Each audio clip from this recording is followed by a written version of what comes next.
It was a show of unity from the nation's leaders in March, setting up the National Cabinet, but 6 months on, that unity has been shattered.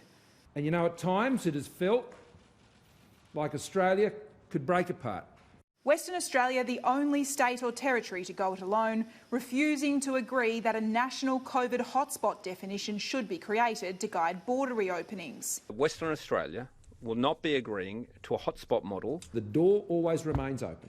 While all other states agreed in principle, no deal could be reached on the exact wording just yet. The Commonwealth definition of a hotspot is the starting point for defining that, and the Acting Chief Medical Officer will work with the states and territories now to get greater precision to that. The Prime Minister expressing hope that only WA will remain locked off by Christmas, with states agreeing to plot a new roadmap out of restrictions by December. 7 out of 8 states and territories has agreed with that ambition for Christmas. And whether that's achieved in Western Australia or not, well, that'll be up to Western Australia. National Cabinet will continue to meet, but Scott Morrison warns it won't be held back by a failure to reach consensus. Not everyone has to get on the bus for the bus to leave the station. Not everyone needs to agree on everything for some states to make changes.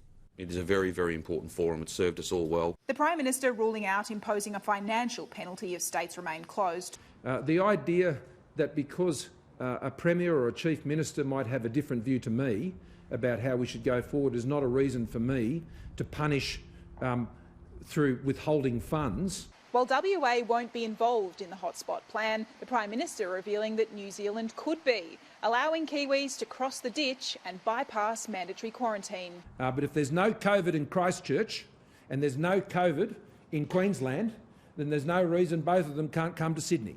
New South Wales will be very happy to consider that as soon as possible. And some happy news for 23,000 Australians stranded overseas, with National Cabinet agreeing to increase the cap on returning travellers. We want to get more Australians home, and we need to do that safely. But no clarity yet on when or by how much the current 4,000 arrival limit will be lifted.